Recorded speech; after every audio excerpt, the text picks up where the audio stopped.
বিসমিল্লাহির রহমানির রহিম। আসসালামু আলাইকুম। আমি মোহাম্মদ নজরুল ইসলাম আকন্দ,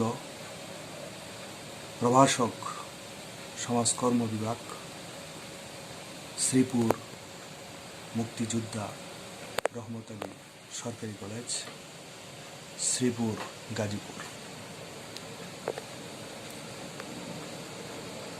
অনার্স চতুর্থ বর্ষের সুপ্রিয় শিক্ষার্থীবৃন্দ, কেমন আছো? আশা করি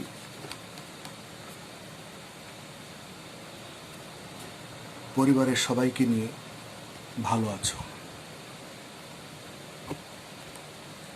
ভালো থাকবা, মহান রাব্বুল আলামিনের কাছে এই দোয়াই করি। আলহামদুলিল্লাহ, আমিও তোমাদের দোয়ায় ভালো আছি।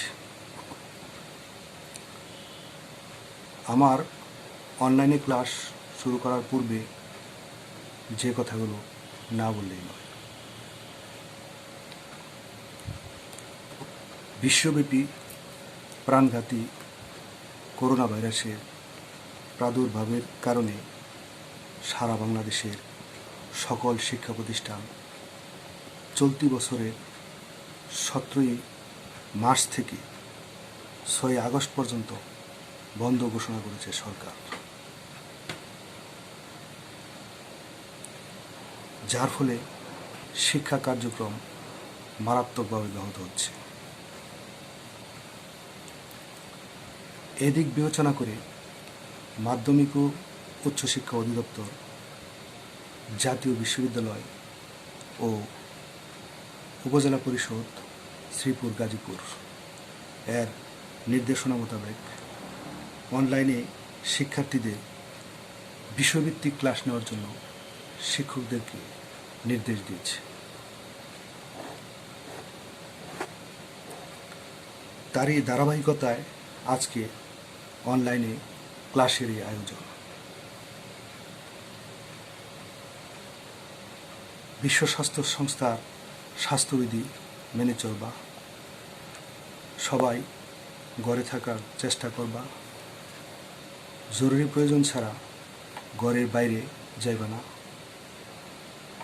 বাইরে গেলে অবশ্যই মুখে মাস্ক ব্যবহার করবা, বাইরে থেকে এসে সাবান দিয়ে 20 সেকেন্ড ভালোভাবে হাত পরিষ্কার করবা।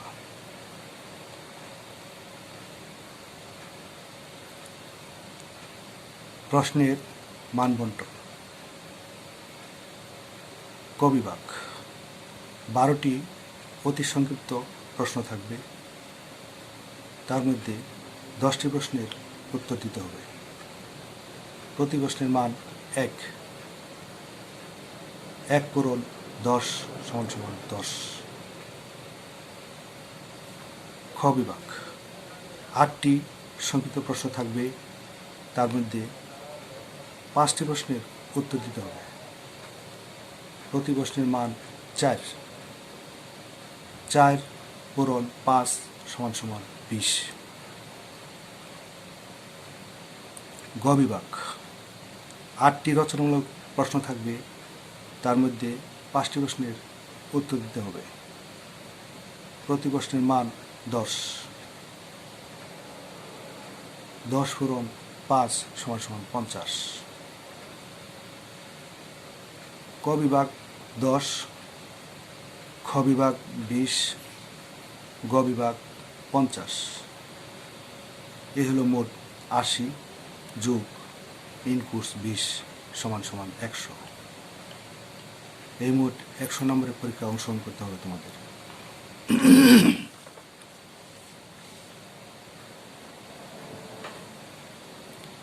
বিষয় সমাজকর্ম। কোর্সের নাম সামাজিক কার্যক্রম, সামাজিক আইন ও সমাজকর্ম। চতুর্থ অধ্যায়। সামাজিক আইন কাকে বলে বা সামাজিক আইন বলতে কী বুঝো? মুসলিম পারিবারিক আইন অধ্যাদেশ 1961 সমালোচনা সহ আলোচনা করো। যেহেতু তোমাদের অনার্সের বিষয় সমাজকর্ম, তাই আজকে আলোচনার বিষয়ে যাওয়ার পূর্বে সমাজকর্ম সম্পর্কে কিছুটা ধারণা থাকা দরকার।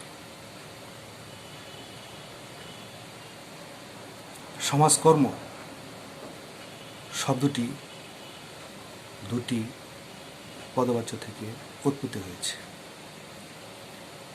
একটি হলো সমাজ, অপরটি হলো কর্ম। সমাজ বলতে আমরা সাধারণত বুঝে থাকি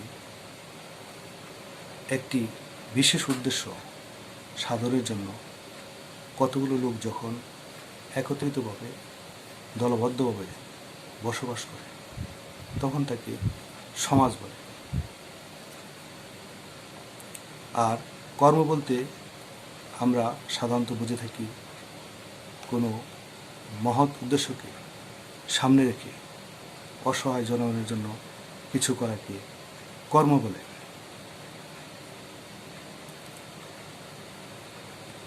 বিভিন্ন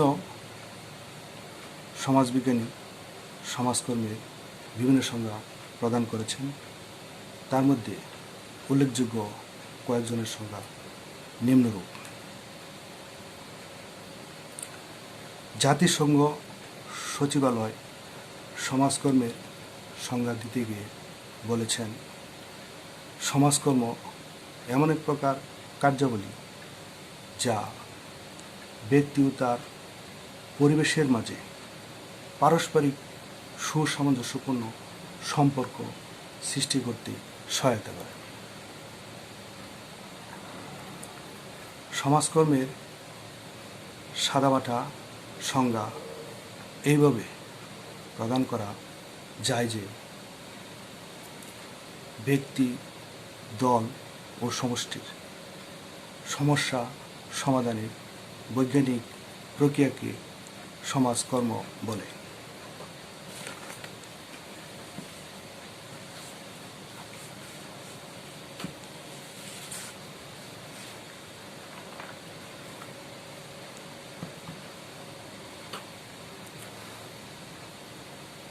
এখন আমরা মূল আলোচনার বিষয়ে ফিরে যাই। সামাজিক আইন কাকে বলে বা সামাজিক আইন বলতে আমরা কি বুঝি? মানব সভ্যতা গতিশীল ও পরিবর্তনশীল। গতিশীল হওয়ার কারণে পরিবর্তনশীলতার বিভিন্ন পর্যায়ে অতিক্রম করে মানব সভ্যতা বর্তমান পর্যায়ে এসে পৌঁছেছে। সামাজিক আইন বলতে আমরা সাধারণত বুঝে থাকি সামাজিক জীব হিসেবে সমাজে বসবাস করতে গিয়ে মানুষকে যেসব নিয়মকানুন মেনে চলতে হয় সেগুলোকে বোঝায়।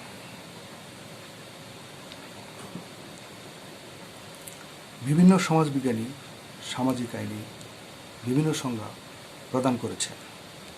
তার মধ্যে উল্লেখযোগ্য কয়েকজনের সংজ্ঞা নিম্নরূপ। ডব্লিউ উইলসন সামাজিক আইনে সংজ্ঞা দিতে গিয়ে বলেছেন, সামাজিক আইন হল সেসব প্রথা ও রীতিনীতি যেগুলো সমাজ কর্তৃক স্বীকৃত ও রাষ্ট্র কর্তৃক গৃহীত এবং যেগুলোর পেছনে রাষ্ট্রীয় কর্তৃত্বের সমর্থন রয়েছে।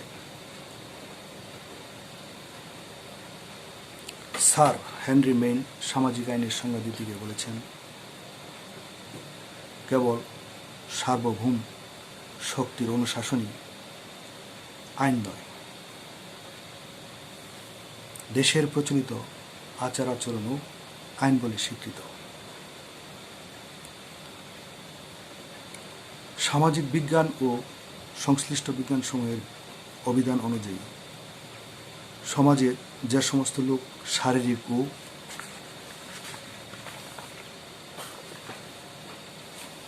মানসিক পঙ্গুত্বের কারণে অথবা অক্ষমতার কারণে অর্থনৈতিক ও সামাজিকভাবে সুষ্ঠু ও সুন্দর জীবনযাপনে ব্যর্থ,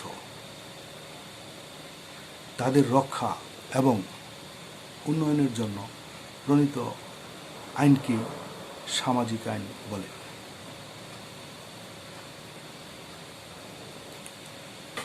ব্রিটিশ আমলের বিধবা বিবাহ আইন, সতীদাহ প্রথা উচ্ছেদ আইন এবং বর্তমান বাংলাদেশে পারিবারিক আদালত অধ্যাদেশ, যৌতুক নিরোধ আইন সামাজিক আইনের উদাহরণ।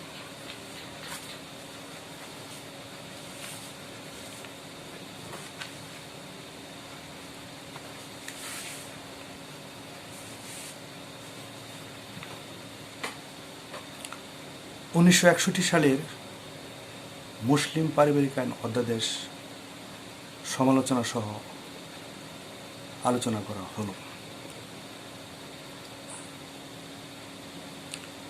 মহিলা ও শিশুদের নিরাপত্তা ও কল্যাণ সাধনের জন্য 1961 সালের মুসলিম পারিবারিক আইন অধ্যাদেশ 1961 জারি করা হয়। এ অধ্যাদেশ সমগ্র বাংলাদেশে এবং সকল মুসলমান নাগরিকের ক্ষেত্রে প্রযোজ্য হবে। এর উদ্দেশ্য হল মহিলা ও শিশুদের অধিকার সংরক্ষণ, নিরাপত্তা বিধান এবং পরিবারের সার্বিক কল্যাণ সাধন করা। এই অধ্যাদেশের উল্লেখযোগ্য ধারা ও দিকগুলো নিম্নে আলোচনা করা গেল। 1 নম্বর, বিয়ে রেজিস্ট্রিকরণ। প্রতিটি বিয়ে রেজিস্ট্রিভুক্ত করতে হবে। এজন্য প্রত্যেক ইউনিয়নে একজন নিকাহ রেজিস্ট্রার নিয়োগ করা হবে। তিনি বিয়ে রেজিস্ট্রি করবেন এবং রেজিস্টার সংরক্ষণ করবেন। 2 নম্বর, সালিসি পরিষদ।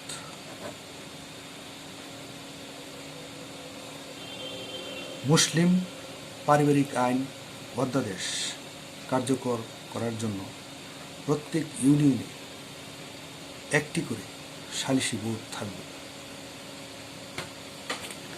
ইউনিয়ন পরিষদের চেয়ারম্যান এবং স্বামী ও স্ত্রীর একজন করে প্রতিনিধি নিয়ে 3 সদস্য সমবায়ে এই সালিসি বোর্ড গঠিত হবে। ইউনিয়ন পরিষদের চেয়ারম্যান এ বোর্ডের প্রধান হবে।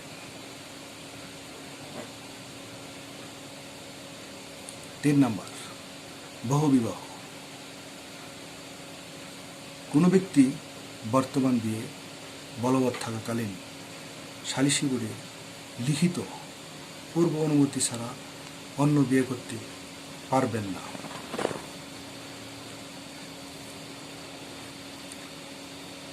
4 নম্বর, সালিসি বোর্ডের অনুমতি ছাড়া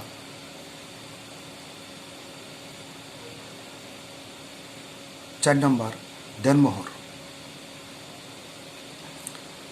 সালিসি বোর্ডের অনুমতি ছাড়া কোনো ব্যক্তি বিবাহ বন্ধনে আবদ্ধ হলে বর্তমান স্ত্রী বা স্ত্রীদের দেনমোহরের টাকা তৎক্ষণাৎ পরিশোধ করবেন।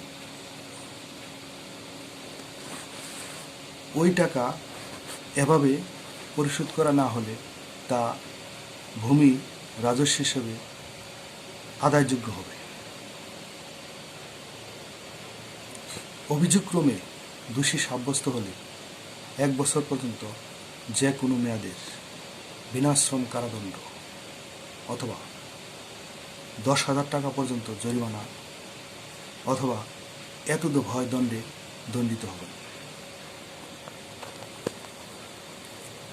5 নম্বর, তালাক। কোনো ব্যক্তি তার স্ত্রীকে তালাক দিতে চাইলে যে কোনো প্রকারের তালাক উচ্চারণ করার পরপরই তার এরূপ করার বিষয়ে চেয়ারম্যানকে লিখিত নোটিশ দেবেন এবং স্ত্রীকে এর একটি অনুলিপি সরবরাহ করবেন। কোনোভাবে কোনো তালাক আগে প্রত্যাহার করা না হয়ে থাকলে চেয়ারম্যানের কাছে নোটিশ প্রদানের তারিখ থেকে 90 দিন অতিক্রান্ত না হওয়া পর্যন্ত তালাক কার্যকর হবে না।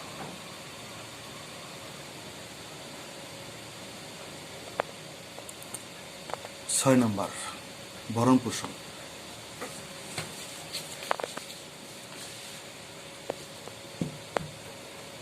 কোনো স্বামী তার স্ত্রীর পর্যাপ্ত ভরণ-পোষণ করতে ব্যর্থ হলে বা একাধিক স্ত্রী থাকলে তাদের সমভাবে প্রতিপালন করতে ব্যর্থ হলে স্ত্রী বা স্ত্রীদের মধ্যে সবাই বা যে কোনো জন অন্য যে কোনো আইনানুগ প্রাপ্ত প্রতিকার প্রার্থনার অতিরিক্ত চেয়ারম্যানের কাছে দরখাস্ত করতে পারেন।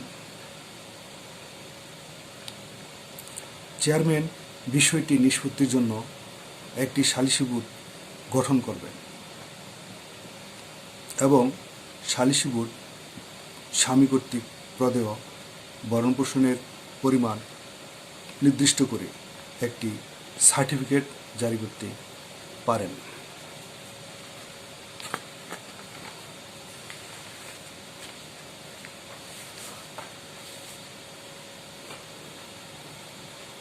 7 নম্বর, বিয়ের বয়স। বিয়ের জন্য নিম্নতম বয়স ছেলেদের ক্ষেত্রে 21 বছর এবং মেয়েদের ক্ষেত্রে 18 বছর নির্ধারণ করা হয়। 8 নম্বর, উত্তরাধিকার। এ ধারাটি অত্যন্ত গুরুত্বপূর্ণ, কারণ এর দ্বারা মুসলিম আইনে প্রতিষ্ঠিত উত্তরাধিকার নীতির পরিবর্তন ঘটিয়ে একটি নতুন পদ্ধতি প্রবর্তন করা হয়। মুসলিম পারিবারিক আইন অধ্যাদেশ জারির পূর্বে কোনো ব্যক্তির জীবদ্দশায় তার পুত্র বা কন্যা মারা গেলে সে মৃত পুত্র বা কন্যার সন্তানগণ তাদের পিতামহ বা মাতামহের সম্পত্তি থেকে বঞ্চিত হতো। তাই এ ধারা সংযোজন করে পিতা বা মাতা জীবিত থাকলে তার ছেলে বা মেয়ে মারা গেলে তার সন্তান বা নাতি নাতনি পিতামহ বা মাতামহের সম্পত্তিতে উত্তরাধিকার সূত্রে মালিক হওয়ার বিধান রাখা হয়।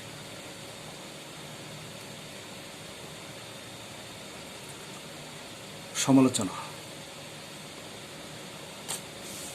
1961 সালের মুসলিম পারিবারিক আইন অধ্যাদেশ বাংলাদেশে বলবৎ রয়েছে,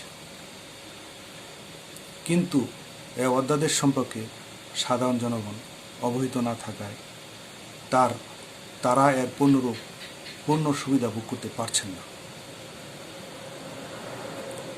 এটি কেবলমাত্র মুসলমানদের ক্ষেত্রে প্রযোজ্য হয়, হিন্দু, বৌদ্ধ ও খ্রিস্টানরা এর আওতাভুক্ত নয়। তাছাড়া এ অধ্যাদেশ বহুবিবাহ বন্ধের জন্য কোনো শক্ত বিধান রাখা হয়নি। এ অধ্যাদেশে নারী নির্যাতন বন্ধ ও যৌতুক প্রথা নিষিদ্ধের ব্যাপারে কোনো ধারা সংযোজিত হয়নি। সর্বোপরি জনসংখ্যা স্ফীত এদেশে পরিবারে সন্ততির সংখ্যা সীমিত করার কোনো বিধান এতে রাখা হয়নি। সেজন্য এই অধ্যাদেশটি সমালোচনা ও ত্রুটির ঊর্ধ্বে উঠতে পারেনি।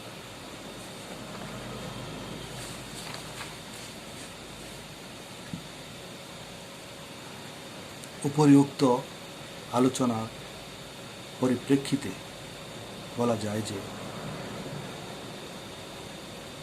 এ অধ্যাদেশের সংশোধন করে বহুবিবাহ বন্ধের জন্য কঠোর বিধান জারি করতে হবে। সেই সাথে বিয়ের জন্য নিম্নতম বয়স নতুনভাবে ছেলেদের ক্ষেত্রে 25 বছর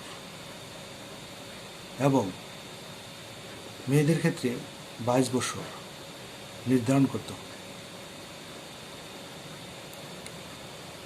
পরিবার প্রতি সন্তান সংখ্যা 2 জনে সীমিত রাখার ব্যবস্থা নিতে হবে। সর্বোপরি এই অধ্যাদেশের পুরোপুরি বাস্তবায়নের দিকে নজর দিতে হবে। 1985 সালে পারিবারিক আদালত অধ্যাদেশ জারি করে মুসলিম পারিবারিক আইন অধ্যাদেশের কার্যকারিতা বৃদ্ধি করা হয়েছে।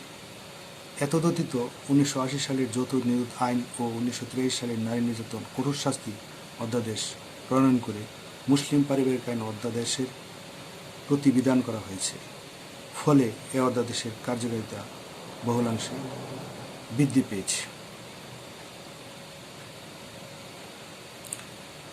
ধন্যবাদ তোমাদের সবাইকে।